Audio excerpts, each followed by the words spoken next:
exhortación y restauración en el cuerpo de Cristo. Voy a insistir en algo que mencionábamos al pasar hace un rato, pero vale retomarlo aquí.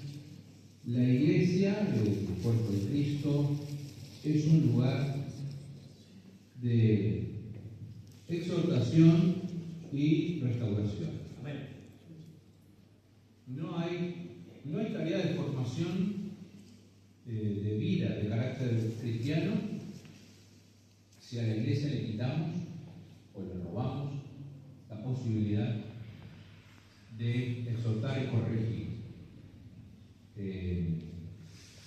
Debemos hacerlo. Los pastores estamos obligados a hacerlo. Los líderes, los obreros, los que están enseñando a un grupo, a un pequeño grupo, sea niños, jóvenes, adolescentes, hombres o mujeres o matrimonios, estamos obligados frente al sufrimiento de alguna dificultad o cuando aparecen rastros de una conducta, un comportamiento que no se atiene al carácter cristiano, no disimular, no mirar para otro lado, no esquivarle al problema, sino intervenir en el nombre del Señor, con paciencia, con amor, pero también con firmeza, también con convicción, también con sabiduría y en base, diría el apóstol Pablo, a la sana doctrina. El pasaje de esta segunda parte, que es Gálatas, epístola del apóstol Pablo, a los Gálatas, capítulo 6, versículo 1. Hermanos, si alguien es sorprendido en pecado, ustedes que son espirituales, ponele. Ustedes que son espirituales, miren el apóstol Pablo la responsabilidad que le tira a los que dicen que son buenos, ¿no? El otro está en pecado. Ustedes que son espirituales, no dice deben crucificarlo en la plaza pública, no dice deben ejecutarlo en el altar tampoco, dice deben restaurarlo con una actitud humilde. Amén.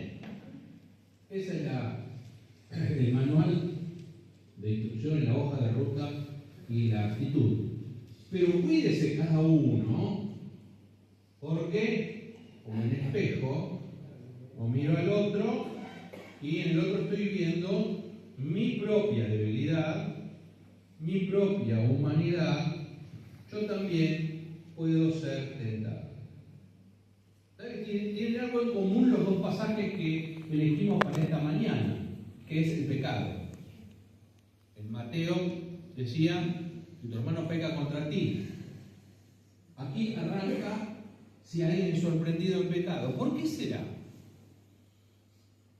Porque estamos hechos de esta naturaleza humana en la que convivimos, peleamos, luchamos todos los días contra nuestras tendencias carnales y pecaminosas, con las cuales el Señor nos da poder y autoridad en su nombre y por medio de la presencia de su Santo Espíritu en nosotros para triunfar y vencer. Pero, dice Pablo aquí a los Gálatas, supongamos, Dios nos lo permita, que alguien es sorprendido en pecado. No dice que alguien confiesa el pecado. No está diciendo eso, ¿no? Porque si una persona viene y dice, mire, la verdad, estoy abrumado por la situación, por lo que hice, yo necesito comentarlo con alguien, necesito hablar con usted, pastor, con vos, hermano, con usted confianza. No está planteando esa hipótesis. Alguien sorprendido en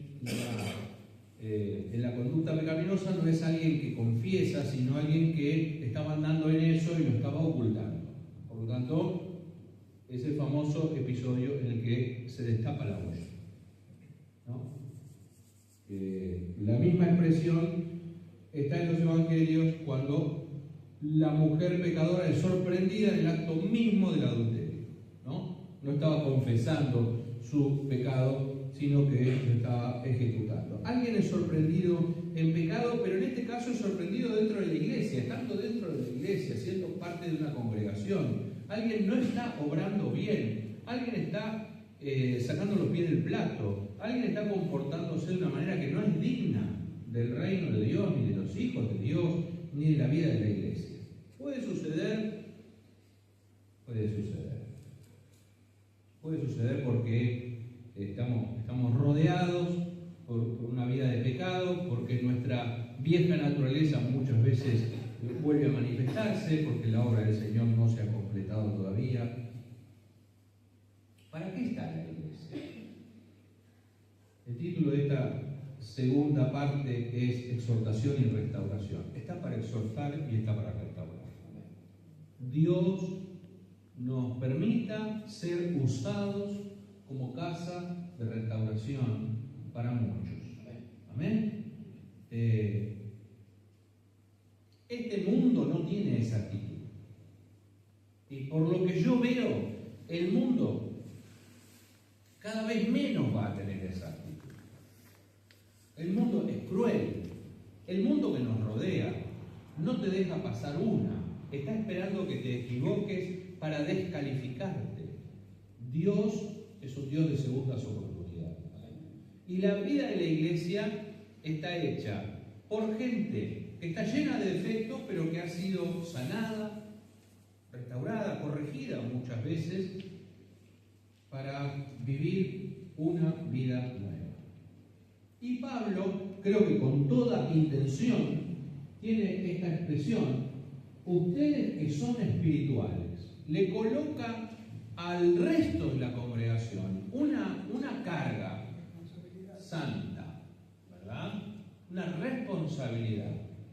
Hay alguien que está mal, el resto de la congregación está ahí, está bien para sanar y para restaurar. Está siendo afectada por eso que pasa, pero la espiritualidad de una iglesia sana puede exhortar, corregir y restaurar. Amén. A la persona que ha cometido un error o que ha sido, en este caso, sorprendido en pecado. Ustedes que son espirituales no tienen que celebrar que el otro falló para decir bien, así quedamos menos, ¿viste? Para que se note que yo soy bueno. No. Tengo que ir a abrazarlo, restaurarlo, con espíritu de mansedumbre, con paciencia. Tengo que ir a abrazar y tratar de restaurar a esa persona. Anticipo cómo termina, porque todos podemos ser tentados, porque todos estamos hechos de esa naturaleza, porque hoy estamos aquí en el lugar de una fortaleza espiritual que puede ser transitoria, porque en algún momento también en nosotros se manifiesta la debilidad. Recuerden siempre esa expresión de la carta a los hebreos, yo la tengo muy presente. Todo sumo sacerdote es tomado de entre sus hermanos. ¿Amén? Los pastores no somos marcianos, no nos trajeron de otro planeta. Somos tomados de la misma congregación para que en nombre de esa congregación presente sacrificio, decía, ¿no?, el autor de la carta a los hebreos, por sus hermanos, porque él mismo está rodeado de debilidad. Así que nadie acá puede decir, no sé cómo puede haber hecho esto el hermano. Mire, lo puede haber hecho porque vos también lo podrías haber hecho.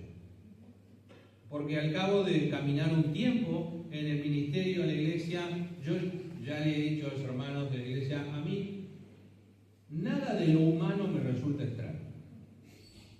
Vos decís, no puede ser, ni me lo menciones. Pero la gente hace eso. ¿Cómo pudo haber hecho eso? La gente hace eso y hace cosas peores. Así que estamos en la iglesia para sanar, para restaurar, con una actitud humilde, restaurarlo con una actitud humilde. ¿Qué exigencia tan alta la del apóstol Pablo? Ustedes a esa persona que ha mostrado la hilacha de su pecaminosidad, de su humanidad no tratada todavía por Cristo, restáurenlo con una actitud humilde. Sepan que Dios es el que hace nuevas todas las cosas. Sepan que en el nombre de Jesucristo, cuando una persona realmente reconoce y se aparta, verdaderamente se arrepiente del pecado, puede comenzar una nueva vida. Si no, no existiría, yo no lo ejerzo, pero existe el ministerio carcelario. A nosotros que estamos fuera y que somos libres y que en general somos víctimas del delito, nos cuesta mucho entender que una persona que esté adentro de una cárcel, pagando o purgando una condena que le fue asignada por la justicia de nuestro país, allí se pueda estar predicando el Evangelio y esa persona sinceramente se entregue a Cristo y puedan hacer una nueva vida y pueda ser regenerada y restaurada para la gloria del Señor. Nos cuesta mucho dar otras oportunidades, pero el Señor trabaja también allí. Y voy a insistir con esto: el ministerio de la Iglesia apunta siempre a la restauración, no a la condenación, a la restauración. Lo que nos sale humanamente es la condenación. Condenamos, quiero decir, cuando condenamos, le hacemos la cruz y no le damos otra oportunidad. Restaurar es todo lo contrario, extender la mano y es volver a darle crédito a esa persona en el nombre de Jesús. ¿Por qué? Porque es lo que Dios hace con nosotros. Porque es lo que Jesús hizo con nosotros. El Hijo del Hombre no vino para condenar al mundo, sino para dar su vida en rescate de muchos. Amén. No vino, si la estrategia hubiera sido condenarnos, Dios no se hubiera tomado el trabajo de enviar a su Hijo unigénito Jesucristo para morir por nosotros. Lo hizo porque quería salvar, no condenar. En nosotros, si estamos caminando con Cristo y tenemos algo del carácter de Cristo, no puede haber un espíritu de condenación, sino de restauración. El ministerio de la Iglesia apunta siempre a la restauración, no a la condenación. Y digo una cosa más de la restauración. Cuando Dios restaura para volver a usar. ¿Amén? ¿Por qué digo esto? Porque supongamos que, vamos a ver qué tengo acá. Algo de lo que está acá que sea muy frágil. Bueno, acá tengo una copa, ¿no? A veces se cae. Se cae con este piso de cerámica, se rompería en muchos pedazos, ¿no? A veces nosotros algo que se nos rompe y lo queremos mucho y lo atesoramos, porque es un recuerdo, la copa de la nona, de la abuela, que quedó, la única, toda una colección que había, quién sabe, de cuando eran regalos de cuando se casaron los abuelos, la única que quedaba, ¿no? Y entonces uno dice, no la vamos a tirar, la vamos a arreglar. La pegamos, compramos la gotita, oxipol, buen pegamento, con paciencia, juntamos los pedazos, incluso los más chiquitos que se cayeron al piso, lo pegamos, lo arreglamos y no lo volvemos a usar. Esto queda acá. Esto queda acá de adorno, pero no se usa más. No se usa más porque no. Hay una diferencia con nuestra manera de restaurar y con la manera de restaurar de Dios. Dios cuando restaura vuelve a usar.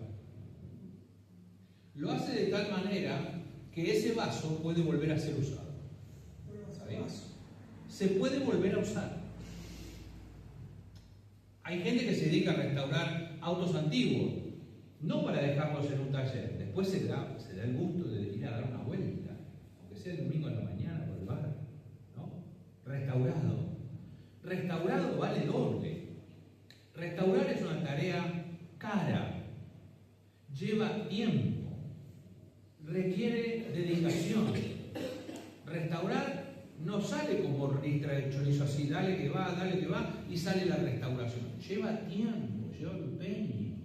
Pregúntele a cualquier restaurador de muebles, a a cualquier restaurador de automóviles o pregúntele a la Iglesia de Jesucristo que restaura vidas, ¿cuánto tiempo lleva restaurar una vida que ha sido golpeada, que ha sido dañada por el obrar del enemigo y que viene con dificultad?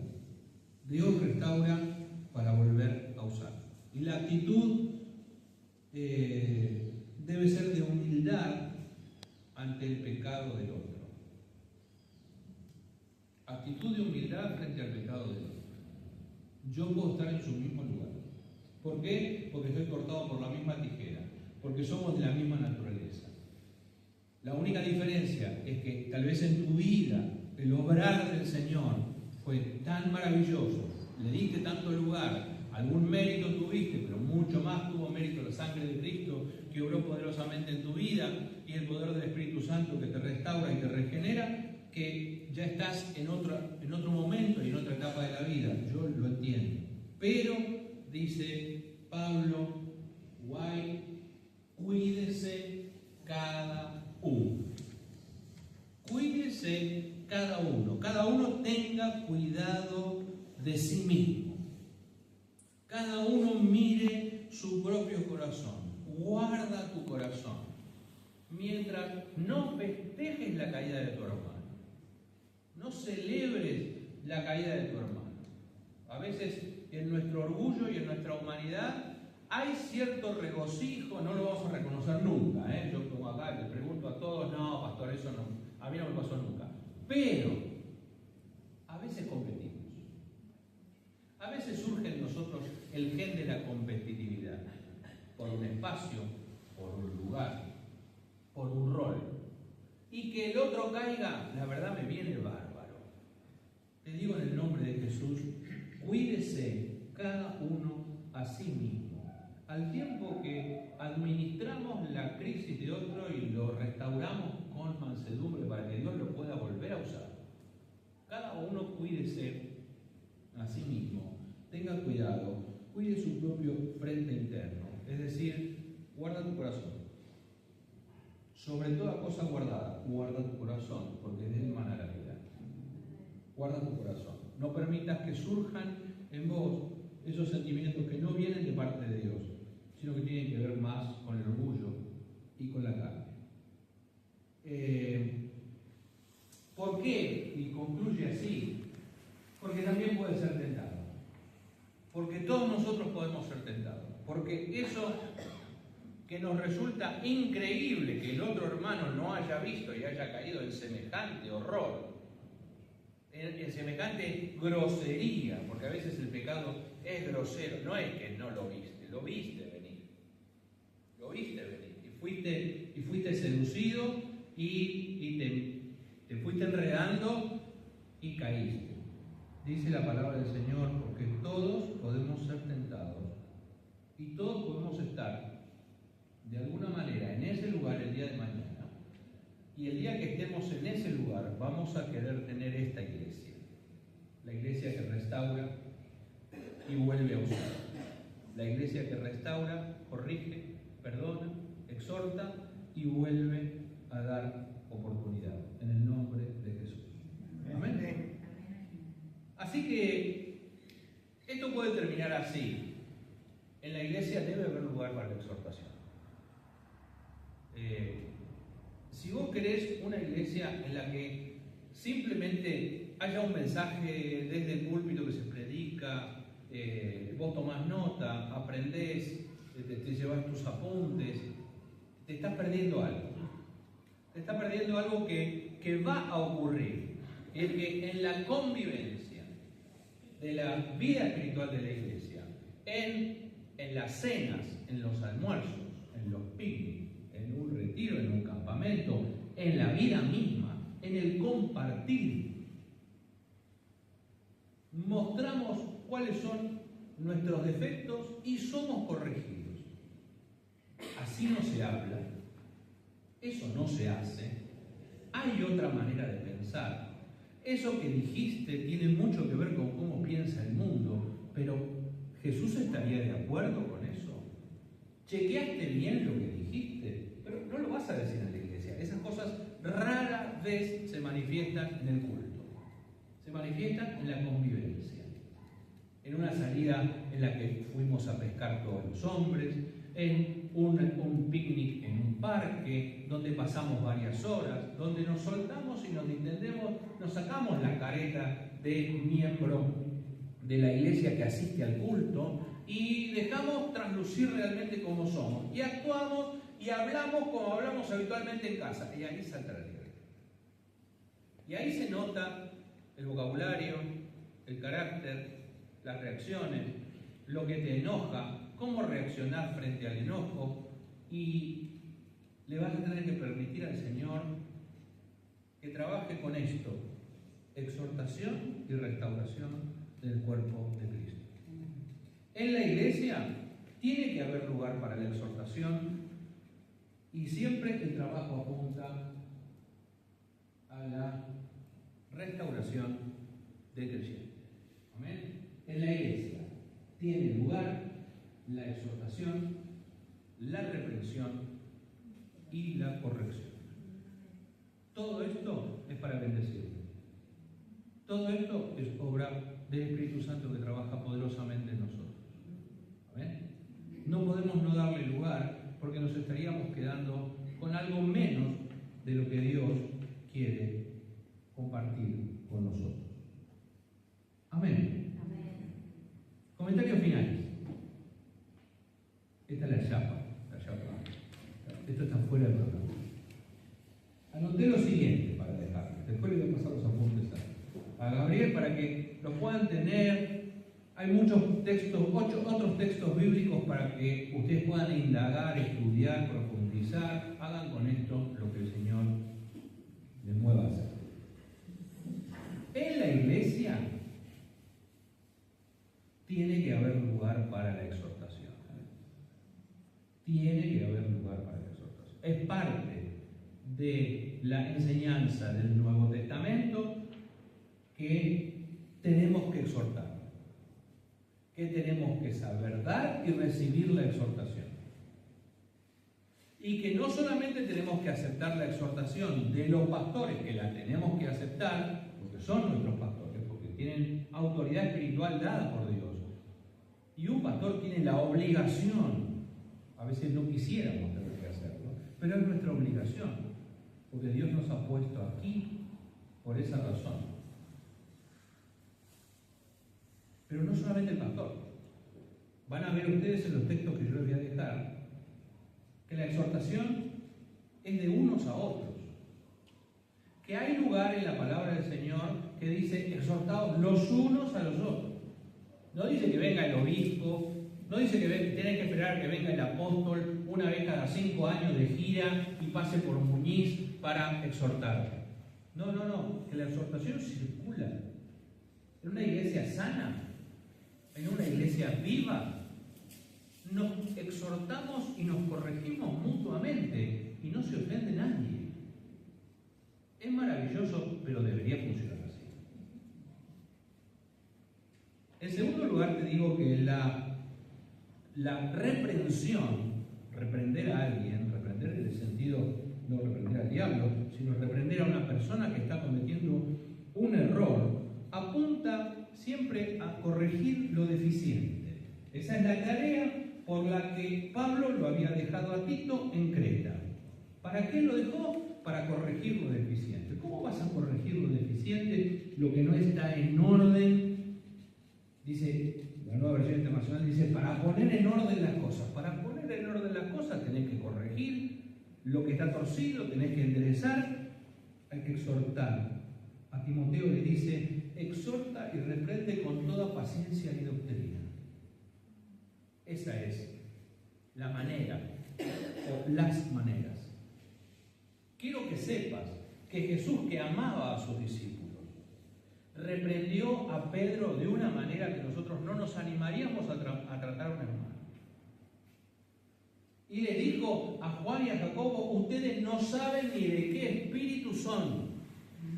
Así reprendía a Jesús, como cachetazo de loco. No significaba que los amara menos,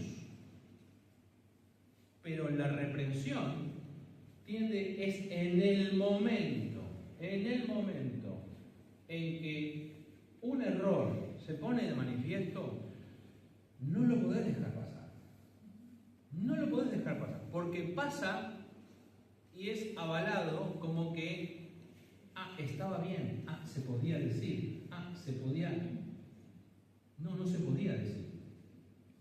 No, eso que dijiste, Pedro, es del diablo. Y vos sos un gran tipo. Y vas a ser apóstol. Pero esa palabra que dijiste, no significa que vos sos del diablo. Esa palabra, esa expresión, no era de Dios. Yo dije una vez, hace muchos años, algo me salió mal. Y dije en voz alta, maldigo el día que tal cosa. Mi viejo me escuchó. Era de reprender. No te la iba a dejar pasar. Dice, ¿cómo vas a maldecir? No, pues yo te digo, maldigo lo que salió mal. No estamos para maldecir. De tu boca no tiene que salir maldición. Yo no te quiero escuchar nunca más que maldigas nada. Bendecir, no maldigas. ¿Cómo se recibe la exhortación? Argumentando, defendiéndote como gato panza arriba, victimizándote, echándole la culpa al otro, justificándote. No. La exhortación se recibe, cierra la boca, medita, reflexiona. Llévatelo para que lo pienses. Se recibe reconociendo la autoridad espiritual, porque la exhortación, te voy a decir una cosa, secreto de la exhortación, nunca nos cae simpática en el momento que nos la dan. No es una sesión de masaje, es una exhortación. Es una exhortación, duele. En el momento duele. Y lo más fácil es decir, no, lo que pasa es que no sabes cómo me lo dijo. Mira, escucha cómo Jesús se lo dijo a Pedro, a Juan y a Jacobo y date cuenta que a veces hay una manera de decirlo que no apunta a ser simpático, a ganar la popularidad, sino que tenés que tener un espíritu de sujeción y de sumisión en tu corazón para recibirla. Porque está el que rechaza la exhortación. Quiero que sepas que hay gente que va a rechazar la exhortación. Hay gente que es como un frontón que devuelve toda la pelota. Toda la cantidad te la devuelve. Pero está el corazón sensible, en el cual la semilla de la exhortación cae en buena tierra y da mucho fruto. Está el que recibe y está el que rechaza la exhortación. Espero que estés del lado de los que la reciben. Amén. También de los que saben darla, porque la exhortación se da en amor y con paciencia. Pero a la hora de recibir la exhortación espiritual, yo debo saber hacer silencio. Dice la carta a los Hebreos, tienen que aprender a soportar la exhortación. Esa es la expresión bíblica. La tenés que soportar. Diríamos nosotros hoy, acá en Muñiz, bancatela. ¿Podría ser un ejemplo de exhortación? Un ejemplo de exhortación. Sí, hay palabras que salen de nuestra boca que no tendrían que salir. Una palabra de exhortación. El otro día le dije a un hermano, vos no podés estar diciendo por todos lados, y le dije a esa mina tal cosa. Y vino una mina, vino una mina. No se habla así de las mujeres. Los hombres no hablamos así. En el camino del Señor no se habla de esa manera. El lenguaje vulgar, el lenguaje soez, no existe. No tiene lugar en nosotros. Tienes que cambiar tu lenguaje. La queja. Hay hermanos de la iglesia que viven en un mundo de queja. Todo es una queja. No hay en ellos nunca un espíritu de agradecimiento a Dios, ni una alabanza a Dios. A la tercera vez que vos escuchás a un hermano que lo único que hace es quejarse, lo tenés que exhortar. ¿No ves otras cosas? Lo único que hay es queja. Hay que exhortar en el nombre del Señor. La persona que la recibe debe manifestar un espíritu enseñable, que es parte de la palabra del Señor. David fue un corazón enseñable. David recibió una exhortación siendo rey, por parte de un profeta, Natán, que él lo desnudó, lo escaneó y lo denunció. Estando él en la posición de rey, podría tranquilamente haberlo mandado a ejecutar, y sin embargo recibió la exhortación y se arrepintió. Es un ejemplo. Mirá que no es que él fue a confesar. Le destaparon la olla en vivo y en directo. Y David supo, siendo rey, reconocer la autoridad espiritual del que lo exhortó. Vuelvo a decir, la reacción en caliente, culpando a quien nos exhorta, tergiversando las cosas, victimizándonos, no ayuda para nada, y lo único que hace es demostrar que la carne todavía está allí. Y nosotros somos llamados a andar según el Espíritu y no en la carne. La exhortación debería circular en la iglesia. En una iglesia sana, la exhortación circula de unos a otros, Hebreos 3:13, sinceramente, Colosenses 3:16, y en amor. Eso manifiesta una iglesia sana, que entiende que el apóstol Pablo en la carta a los Romanos, en el capítulo 12, incluye el don de la exhortación como parte de los dones para el ministerio. La exhortación es un don de Dios para la edificación de la iglesia. Porque ¿para qué son dados los dones? Para la edificación del cuerpo de Cristo. Amén. Y es cierto que hay hermanos que tienen en particular el don de la exhortación, pero la exhortación se manifiesta de manera común en una iglesia sana. Esto es así porque convivimos con el pecado, porque nuestra naturaleza caída nos juega siempre una mala pasada, porque hacemos lo que sabemos que no debíamos hacer, porque decimos lo que dijimos que no íbamos a decir, e incluso decimos aquello que dijimos que no haríamos nunca más. El que corrige, el que corrige es parte de la misma comunidad de fe. No tiene que ser necesario que venga un pastor invitado. Yo sé que estas cosas pasan, viene el pastor invitado, el pastor lo agarra solas antes, ya que está, tengo este problema, pastor. Usted que viene de afuera y no está contaminado por la escena del crimen, dele duro y parejo por este lado. Total, él está de visita. Parece que le habló el Espíritu Santo. La exhortación, reprensión, corrección son parte inseparable del verdadero discipulado cristiano. Al discipulado le quitas la exhortación, lo neutralizaste, lo dejaste inocuo como un vaso de agua. Pero es imposible formar discípulos sin esa herramienta. Y voy a decir más, algunos hermanos, no digo acá en Muñiz, en Liniers, que son gente muy espiritual. En realidad, yo estoy esperando que el Señor me lo muestre. Yo espero que el Señor, cuando el Señor me lo muestre, yo voy a ir a hablar con el hermano. ¿Cuándo vas a arreglar? Estoy esperando la oportunidad, estoy esperando que el Señor me muestre. Son tan espirituales. Yo digo en el nombre del Señor, no podemos pretender que venga Jesucristo en persona a decirnos las cosas que ya nos dijo. Ya nos la inquietó el corazón, y nosotros lo vamos frenando. Estar en su palabra, estar en nuestro corazón. El Espíritu Santo está vivo, se mueve en la iglesia, recorre todo este lugar, está vivo en mi corazón, me habla, me exhorta. Y a veces le pedimos al Señor que venga a decirnos algo que Dios que ya nos dijo.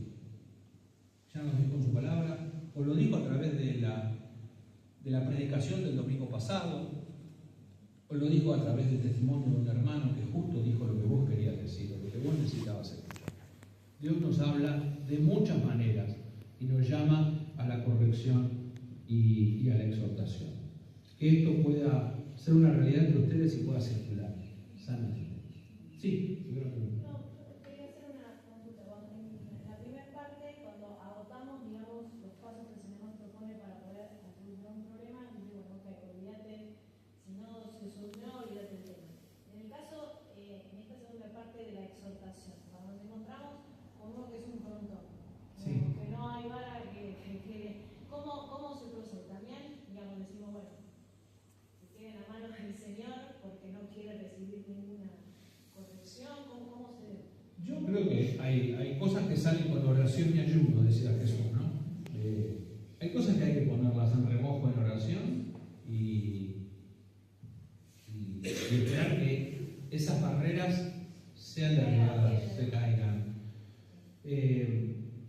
Pero yo estoy convencido, lamentablemente estoy convencido de esto, de que el Señor finalmente